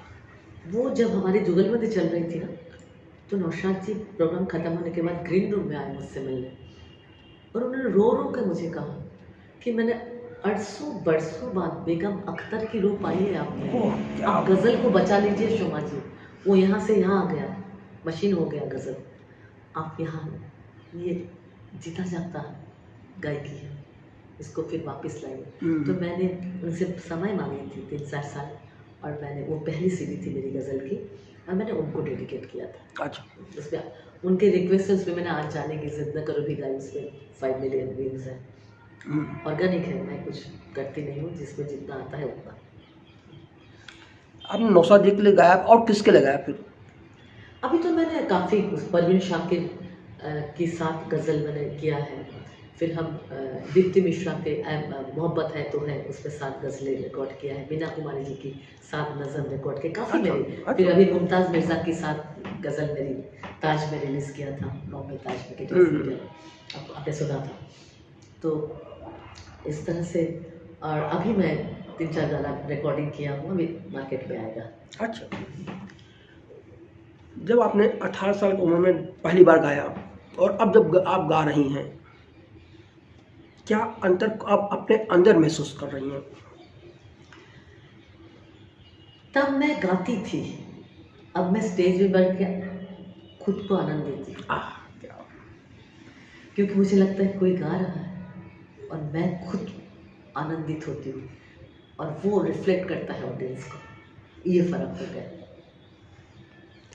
जब आप मंच पर गाने जाती हैं तो किस तरह या कोई खास गाना है जिसकी मांग होती है लोगों से? मैं जब भी गाना शुरू करती हूँ मैं भगवान शिव को याद करती हूँ, अच्छा। क्योंकि सबसे पहले मैं उनको याद करके ही गाती हूँ, हम्म, क्योंकि वही सब कुछ है। संगीत उनसे है, डमरू के उससे ताल आया है पहला जो पढ़ंत है, आई उड़ले लो, जो पूरा जो एक बहुत खूबसूरत पढ़ंत है। और उनका शरीर संगीत का शरीर है, जो मेरा भाव जो आता है कि वो खुद संगीत है और माँ उसको गाती है। जी। हाँ, तो उनको याद करती हूँ और हमेशा कुछ शिव जी के करके पढ़ के शुरू करते बाद में कुछ भी गाती हूँ। नहीं, जब आप कुछ भी गाते हैं लेकिन जो श्रोता होता है वो किस गाने के लिए आपसे कहता ही नहीं ये आप जो गाइए? वो कजरी बहुत सुनना चाहते हैं। अच्छा। हाँ, मेरा कजरी गाए, चाहे मैं गज़ल के भी फंक्शन में हाँ। जाती हूँ ना, तो मुझे कजरी गाना ही पड़ता है। लोग का फरमाइश आता है कि मिर्ज़ापुर कैले गाइए, अरे रामा रिमझिम से गाइए, फासले गाइए, मेरा हिट गज़ल है फासले, चांदनी छत पे चल। ये लोगों की 3-4 चीज़ों की फरमाइश होती है। आज जाने की ज़िद न करो, क्योंकि उसमें जो कमेंट है लोग बहुत पसंद करते हैं, मेरा आज जाने की ज़िद न करो, तो इसका फरमाइश होता ही होता है। अब मैं गाती भी हूँ। आपने कहा कि आपने फिल्मों के लिए नहीं गाया, लेकिन फिल्मों में भी कुछ लोगों ने जैसे मैंने एक आध गाना गाया है, हिमेश में एक गाना गाया है। किसमें? आने दो पास, आने तो दो, आने दो, ये गाना कुछ मीठा हो जाए। अच्छा। क्योंकि उसने मेरे लिए कई गाना बनाए थे, तो कुछ गाना तो मैंने गाया नहीं था, तो उसने मेरे लिए फिर ये गाना बनाया, तो मैंने इसको गाया था। नहीं, तो मेरा सवाल ये था कि यश चोपड़ा जी ने शिवहरी को संगीतकार रखा, तो शिवहरी जैसे लोगों के साथ जो और भी कई लोग संगीत कर रहे हैं, उनके साथ कभी आपने गाने की बात नहीं सोची कि गाया जाए कुछ? देखिए, हमेशा गाने के लिए थोड़ा स्ट्रगल करके जाना पड़ता है, कोई आपके पास ऐसा तो नहीं आता। हाँ, वो आपने नहीं गया। अच्छा। मैं नहीं गई। चलिए, हाँ, वो ज़माना था नौशाद जी का, हम्म। जब लोग पहुँचते थे शास्त्रीय कलाकारों को, वो शायद वो ज़माना नहीं रहा कि उस समय उस्ताद बड़े गुलाम अली खान साहब के पास वो खुद पहुँचे। हाँ, परवीन सुल्ताना जी के पास भी आर डी बर्मन पहुँचे थे। अब उतना तो है नहीं। अगर आते तो मैं ज़रूर अभी मैं गाना चाहूँगी कि अच्छा कुछ गाना, कुछ अच्छे गाने, तो अगर आएगा तो अच्छी गाना, क्योंकि अभी मैं अपना जगह बना लिया। बहुत बड़ी जगह है। इसके पहले गाने से तो ये जगह मेरा खाली पड़ जाता। सही बात है। एक चीज़ और, आपने विदेशों में कहाँ कहाँ अपने कार्यक्रम किए हैं, या कहाँ से आपकी मांग ज़्यादा आती है? बहुत ज़्यादा। स्टॉकहोम फेस्टिवल पूरा यूरोप गई थी, लंदन, स्टॉकहोम, लिंकोपिन, फिर मैं नाइजीरिया गई हूँ, फिर मैं फिजी गई हूँ, फिर मैं न्यूयॉर्क गई हूँ, यूएसए, फिर अभी गए थे कंबोडिया, फिर कई जगह गई, थाईलैंड गई हूँ, फिर तो यार बहुत सारा जगह गई हूँ। जो बाली के पास एक जगह है वहाँ गई, नाम याद नहीं आ रहा। सिंगापुर गई हूँ गाने के लिए, कई जगह गई। चलिए, फिजी, कंबोडिया वगैरह। ओमान के 7 शहर पे गई थी, क्या बात। 7 जगह ओमान के हैं मस्कट, और हर जगह जहाँ भी गई हूँ ना, स्टैंडिंग ओवेशन। अगर 7 प्रोग्राम गवर्नमेंट ने तय किया तो हमको 8-9 और 2-3 उनके कहने से करना पड़ा। ओमान में भी करना पड़ा था और स्वीडन में भी करना पड़ा था। न्यूयॉर्क जैसे देशों में जहाँ पाश्चात्य संगीत का ही बोलबाला है, वहाँ भारतीय शास्त्रीय संगीत को सुनने वाले जो लोग आते हैं वो किस ढंग से बिहेव करते हैं और किस ढंग की उनकी प्रतिक्रियाएँ होती हैं? देखिए, हर जगह मिक्स जेंट्री होता है। विदेश में रविशंकर जी ने बहुत काम किया था संगीत का प्रचार के लिए, इसलिए वहाँ के कुछ लोग जैसे हिपीज बन के चले आए अमेरिका से संगीत सीखने के लिए। इतना प्रचार उन्होंने किया, सब छोड़ के। जैसे उनको लगा कि मैंने कहा ना, सब कुछ मिल जाने में कोई मज़ा नहीं। हम सच में सोचते कि उनके लिए सब कुछ है, लेकिन जो कुछ तकलीफ से मिलने का जो आनंद होता है ना, वो जो करता है, जिसको मिलता है ना, वो जानता है। जैसे मैंने हर चीज़ तकलीफ से हमें हासिल हुई जी, लेकिन सब कुछ हासिल हुआ ज़िंदगी में, तो उसका एक अलग ही मज़ा होता है। उन लोग, आप देखिए स्वीडन में लोगों को बिल्कुल लाइट चीज़ें पसंद नहीं। अच्छा, वो एकदम हेवी क्लासिकल पसंद करते हैं। क्या ये है वहाँ पर उन लोग टेस्ट बहुत अच्छा है। वो अलग कैटेगरी है जो डिस्को इसमें जैज वैज में है, लेकिन आधे लोगों को क्लासिक बहुत पसंद है। वहाँ पे जो लोग जो गाते हैं क्लासिक सॉन्ग्स, देखिए अच्छा। कितना सुंदर गाते हैं। वो जो आवाज़ उनकी दा ना ना, बड़ा शांति से गाते हो। चलिए एक चीज़ और आती है कि जब आप विदेशों में गाती हैं और जब भारत में गाती हैं, क्या कभी आपको ये महसूस हुआ कि वहाँ के लोग भारत की अपेक्षा कहीं ज़्यादा भारतीय शास्त्रीय संगीत के साथ जुड़ना चाहते हैं? भारतीय कल्चर तो पूरा विश्व में प्रशंसा की जाती है। आप वहाँ साड़ी पहन के घूमिए, आपको लोग घूर घूर के देखेंगे। जो साड़ी की महिमा है किसी ड्रेस में नहीं है। सही बात है। एक औरत सबसे खूबसूरत लगती है जब वो साड़ी पहनती है। हर ड्रेस में अच्छी लगती है, लेकिन साड़ी की अलग गरिमा हो जाती है, नारी दिखती है उसमें। तो वहाँ लोग बहुत पसंद करते हैं। हम तो वहाँ साड़ी ही पहनते हैं जाके। और यहाँ के हर कल्चर को पसंद करते हैं, हर गाने की शैली को पसंद करते हैं भारतीय। तो तभी तो इतने विदेशी भारत में आते हैं। करेक्ट। और एक चीज़ मैं कहना चाहूँगी, जो आज जो मेरा सबसे बड़ा काम इस समय चल रहा है मेरी मधुमोचना की तरफ से, कि नेक्स्ट जनरेशन को कनेक्ट करना। कलाकार तभी बचेंगे, हम शास्त्रीय संगीत को तभी बचा पाएंगे जब ये बच्चे हमसे कनेक्ट होंगे, श्रोता बनेगी। नहीं तो ये बच्चे आपके साथ जुड़े, जो नई पीढ़ी है, जनरल जो जेड जनरेशन आ गई है, ये शास्त्रीय संगीत के साथ हमारे साथ जुड़े, इसके लिए क्या क्या किया जाना चाहिए और आप क्या क्या कर रही हैं? मैं 30-40 बच्चों के साथ तो 3 साल में इंटरेक्ट कर ही चुकी हूँ। अच्छा। हर बच्चे मुझसे कनेक्ट हो जाते हैं। हम हेवी चीज़ नहीं देते, क्योंकि हेवी चीज़ से उनको कनेक्ट करना मुश्किल है। सही बात। हम छोटा ख्याल से शुरू करते हैं। और जैसे कि मदन मोहन संगीतकार जी ने रागों को एकदम 3 मिनट में बांध दिया रस से, वैसा प्रेजेंटेशन करते हैं। अच्छा। निदिया न लागे जागे मोर नैना, पिया नहीं आए सुना लागे रहना, निदिया न लागे। तो इस तरह से अब निदिया न लागे वो नहीं करेक्ट करेंगे। नहीं करेंगे, हम रस पे चले जाते। निदिया न लागे, निदिया न लागे, भाव रस पे। ग्रामर है लेकिन ग्रामर दिख नहीं रहा है। सही। ऐसे मैं कनेक्ट करती हूँ, क्योंकि आप देखिए स्वामी हरिदास जी के जंगल के पशु पक्षी बस होते थे, कैसे जरूर भाव रस में गाते थे। हम शायद दे नहीं सकते, इसलिए हमसे दूर भागते हैं लोग। लेकिन एक बात और यहाँ आती है कि जब हम विदेशों में जाते हैं तो पता चला कि वहाँ पाश्चात्य संस्कृति के लोग भारतीय संस्कृति को अपनाना चाहते हैं, भारतीय शास्त्रीय संगीत को अपनाना चाहते हैं, लेकिन स्थिति भारत में उसकी उल्टी है। भारत में हम लोग पाश्चात्य संस्कृति और पाश्चात्य संगीत को अपना रहे हैं। ये क्यों हो रहा है? सिर्फ पैसा इसकी मूल वजह है या कुछ और भी है?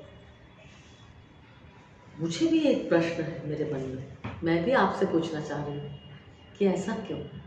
जितने भी गाना आप सुनिए ना, शब्दों को पता ही नहीं चलता। हाँ, शब्द पूरा खा जाते हैं, क्योंकि वो वेस्टर्न स्टाइल में उस शब्दों को बोलते हैं, हमारे हिंदी शब्द को। करेक्ट। तो शब्द प्रधान नहीं होती है। संगीत का मतलब क्या है कि लफ्ज़ों की सफ़रनामा, वो किताब से हमारे मुंह सुर से जाके आपके दिल में पहुंचता है। हाँ, वही होती, वहाँ से जाके हमारे गले से जाके जाता है।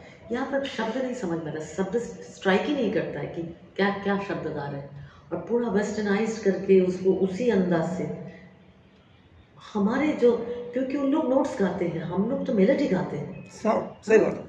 हमारे गायकी अलग है। आप देखिए क्या इमोशन किशोर जी ने दिया है, क्या इमोशन रफ़ी साहब ने देखे गए, क्या वो खराब लगता है? वो इमॉर्टल। कभी खुद पे कभी हालात पे रोना आया, बात निकली तो हर पे रोना आया, कभी खुद पे। शब्द प्रधान, कुछ भी गा, शब्द प्रधान। जीवन से भरी तेरी आंखें, शब्द प्रधान। और ये हमारे इंडियन मेलोडी में जा रहा है जी। मुझे लगता है, क्या लगता है मुझे पता नहीं, शायद संगीतकार लोग क्लासिकल नहीं सीखे हैं। हाँ, क्यों दे रहा है ऐसा? आप उसी को मॉडर्न करो, लेकिन हमारा भारतीय रखो।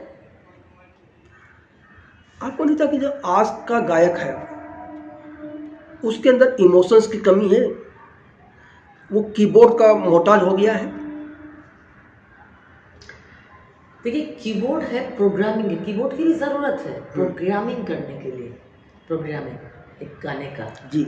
लेकिन उसमें जो ओरिजिनल इंस्ट्रूमेंट्स है वो ओरिजिनल होना चाहिए, क्योंकि उसमें प्राण है। हाँ। तो आजकल सब कुछ कीबोर्ड से हो जा रहा है, ये सब बेरोजगार हो जा रहे हैं, तो कलाकार तो ख़त्म हो रहा है ना। ऐसा नहीं होना चाहिए, सोचना चाहिए कि कलाकार को जिंदा रखना है, सांस खत्म हो जा रही है, तो थोड़ा सा इस पर सोच चल बहुत ज़रूरी है। नहीं तो आपको नहीं तो जो तबला हो, ढोलक हो, जो साज हैं उनके साथ जो तारतम्य बैठता है संगीत का, वो कीबोर्ड में नहीं आ सकता? आता है, लेकिन एक तबले के साथ गाने का जो आनंद मिलता है ना, तो इस मशीन से वो बात नहीं होती। प्राण तो देखिए, आप एआई में सब कुछ हो रहा है, लेकिन तो गाना भी गा है लेकिन तब इंसान की ज़रूरत क्या है? तो हम इंसान को ही ख़त्म कर दीजिए ना, सही बात। मशीन से ही दुनिया चले, ऐसा तो चलेगा नहीं ना। प्राण चाहिए, रूह क्यों बताया गया है? क्योंकि रूह में आत्मा बसती है, आप समझ रहे हैं, परमात्मा। बिल्कुल सही बात है। तो उसी तरह हर साज में भी ईश्वर बसते हैं।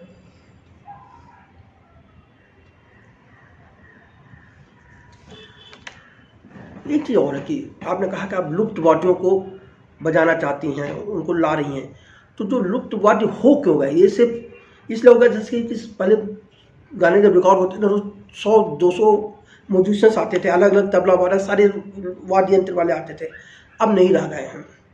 तो क्या उनकी ये जो साज बंद किए जा रहे हैं उसकी वजह है या अन्य वजहें हैं? और आप वही हमने कहा ना कि कीबोर्ड को प्रोग्रामिंग के लिए लाया गया था, लेकिन अब उस पे सारे इंस्ट्रूमेंट लोग सॉफ्टवेयर से डाल दिए, तो इनका ज़रूरत नहीं पड़ती है।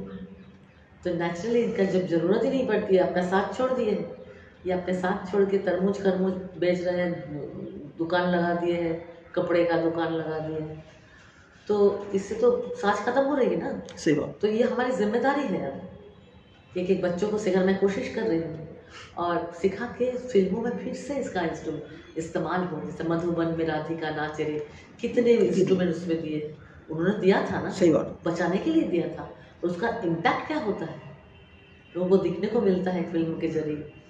तो कीबोर्ड भी रहे, लेकिन हम निवेदन करेंगे इन लोगों से कि साजों को भी इस्तेमाल करें, तो ये साज बच जाए। आपकी जो संस्था है मधुमूर्छा, इसके माध्यम से आप जो म्यूजिशियंस हैं या दूसरे जो जैसे हारमोनियम वादक हो गए या बांसुरी वादक हो गए, ये सारे जो लोग हैं, इनको कैसे एक साथ लाने का प्रयास कर सकती हैं या इनको कैसे एक नया मंच दे सकती हैं? क्या कुछ योजनाएं हैं आपकी या क्या कर रही हैं अभी आप? देखिए, मेरे एनजीओ के थ्रू मैं कई सारे प्रोग्राम करती हूँ। एक मेरा है परंपरा। अच्छा। परंपरा में मेरा एक परंपरा बैंड भी है। अच्छा। उस बैंड में मैं 26, 27, 28 इंस्ट्रूमेंट इस्तेमाल करती हूँ साथ में। कुछ लुप्त हुए, कुछ पॉपुलर, कुछ वेस्टर्न। अच्छा। देखिए, वेस्टर्न को ना ले ऐसा कुछ नहीं, वेस्टर्न को लाने से अच्छा लगता है, उतना ही लाएंगे जितनी खूबसूरती बढ़ेगी। उसका भी खूबसूरत है, पियानो बजने से गाना के 4 लग जाती है। करेक्ट। वेस्टर्न थोड़ा सा कुछ बोंगो कॉन्गो या कुछ बजने से अच्छा लगता है, उसको भी रखेंगे साथ में, हमारा मादल भी बजेगा बिल्कुल सही। बोंगो कॉन्गो के साथ। हाँ, तो हम उसका मेल मिलाप, इसको कहते हैं harmony through music, that is very good. और हर ज़माने में हुआ है। अब देखिए, पंजाब के गायिका जब बनारस चले गए, बनारस के गायक लोग पंजाब चले गए, तो टप्पा वहाँ का शब्द बनारस में हो गया, बीरा दे जानी आरबे, पंजाब का शब्द बनारस के स्टाइल से आ गया, तो इट्स वेरी गुड। ज़रूर हम विदेशी विदेशी की जो अच्छी चीज़ है उसको ब्लेंड करेंगे और जोड़ेंगे हम, क्योंकि संगीत जोड़ता है। करेक्ट। लेकिन पूरा हम पाश्चात्य को, हमारे संगीत को पाश्चात्य में बदल नहीं गए। नहीं सर, ये है फर्क। एक चीज़ और मैंने देखा कि पूरे भारत की जब बात की जाए तो जितना पतन हिंदी फिल्म संगीत का हुआ है या हिंदी संगीत का हुआ है या भोजपुरी संगीत का हुआ है, उसके मुकाबले पंजाबी संगीत आज भी समृद्ध है। ये क्यों है ऐसा? हम हिंदी वाले भी पंजाबी संगीत की नकल कर रहे हैं, क्यों ऐसा नौबत क्यों आ गई है? इसमें तो हमको कुछ बोल ही नहीं पाएंगे। साहित्य, हम लोग साहित्य को गाते हैं, साहित्य को फिल्माते हैं, क्योंकि साहित्य ही हमें जीने का खुराक देता है। बिल्कुल सही। लिटरेचर, तो जहाँ लिटरेचर नहीं वहाँ कला कैसे टिकेगा बताइए? नहीं टिक सकती, कला तो टिक नहीं सकती। आगे की आपकी क्या योजनाएं हैं, क्या कर रही हैं? आगे मैं एक संगीत आश्रम बनाना चाह रही हूँ। अच्छा, वेरी गुड। हमें कमिट किए हैं आगे से, मुझे ज़मीन का ऑन द प्रोसेस है, जल्दी मिल जाएगा, हम जल्दी शुरू करेंगे। जिसमें हमारा जो ये मैं ड्रीम प्रोजेक्ट है, जिसमें संगीत गुरु का संरक्षण होगा। जब गुरु का उम्र हो जाता है, उनको देखने वाले कोई नहीं होते, ना उनके संतान उनको समझ सकते, क्योंकि वो अलग दुनिया के होते, तो उनकी वहाँ सेवा हो। और जो भी म्यूजिशियंस जिनको सचमुच संघर्ष कर रहे हैं, कि जो कि अपने शास्त्रीय संगीत में रह के कुछ बनना चाहते हैं, उनको जब भी बीमारी के लिए हो कुछ ऐसा, मैं उसमें फिक्स करना चाहती हूँ कि वहाँ से उनको मदद मिल सके। ऐसा ये हमारा उद्देश्य। कोई नया एल्बम लेके आ रही हैं आप? हाँ, 3 गाना भी रिकॉर्ड हुआ है। अच्छा, उसमें एक लाइन सुनाती हूँ जी।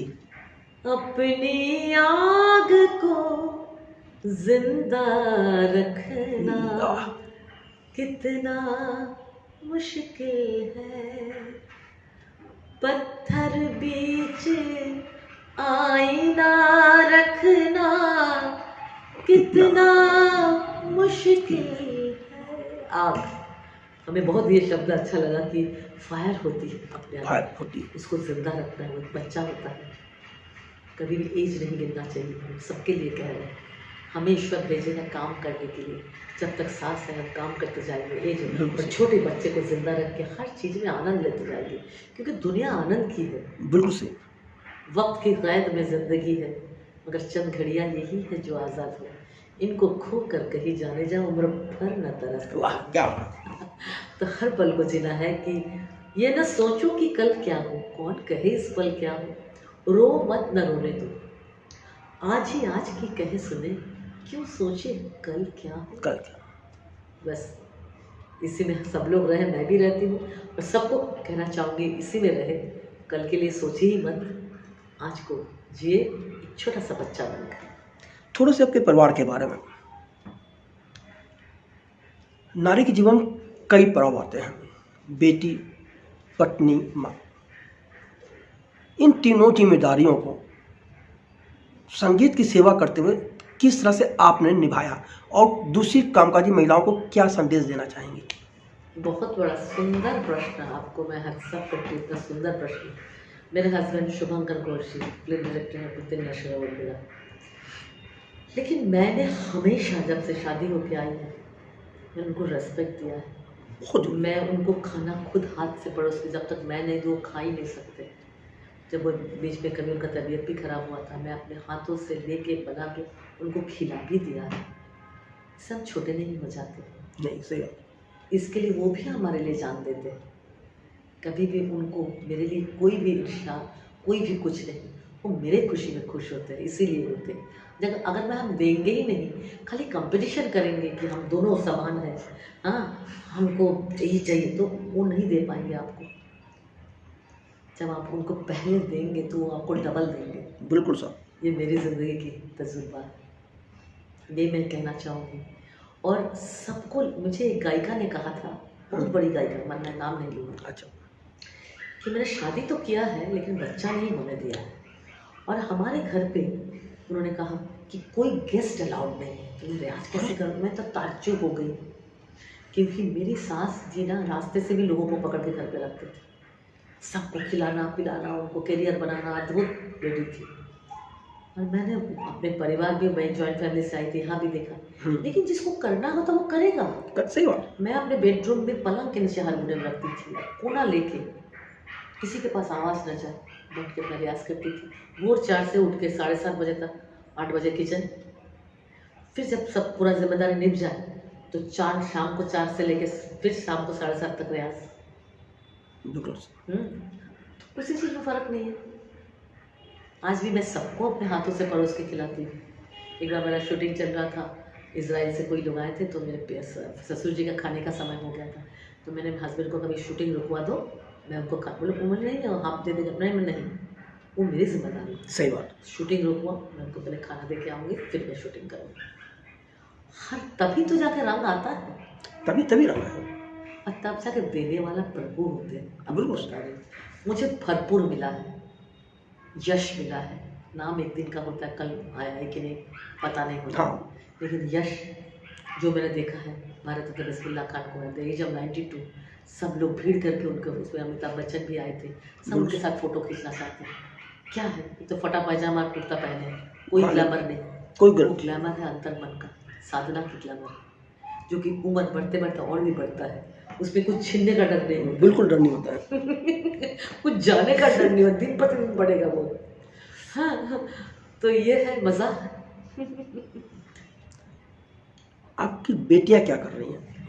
मेरी 2 बेटियां हैं, संचारी और मथुरा। मथुरा अभी जापान में मास्टर्स कर रही है माइक्रो इकोनॉमिक्स लेकर। अच्छा। अभी जर्मनी गई थी, उनको यूनिवर्सिटी भेजा था स्पीच देने के लिए।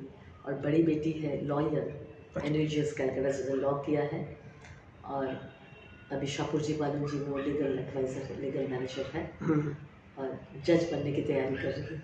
बहुत अच्छी, बधाई हो दोनों को। लेकिन दोनों हमारे सबसे बड़ी क्रिटिक है, क्योंकि उन लोगों का कान इतना पक्का है सुन सुन के। हमने उसको इसलिए नहीं सिखाया, जैसे हमारे 5 भाई में मैं ही अकेले सीखी, क्योंकि इसमें एक सारा जिंदगी भर एक स्टूडेंट बन के, एक इनोसेंट बच्चा बन के रहना पड़ता है। बिल्कुल सही बात। ये सबके बस का नहीं है, तो ये सब नहीं कर सकता। इसलिए उन लोगों का गाना बहुत सीखी भी है, बहुत अच्छा काम है, गाती भी है, लेकिन करियर नहीं, हमने भी इंसिस्ट नहीं किया। सुमा घोष जी, फिल्मी संगम चैनल से बात करने के लिए आपका बहुत बहुत धन्यवाद।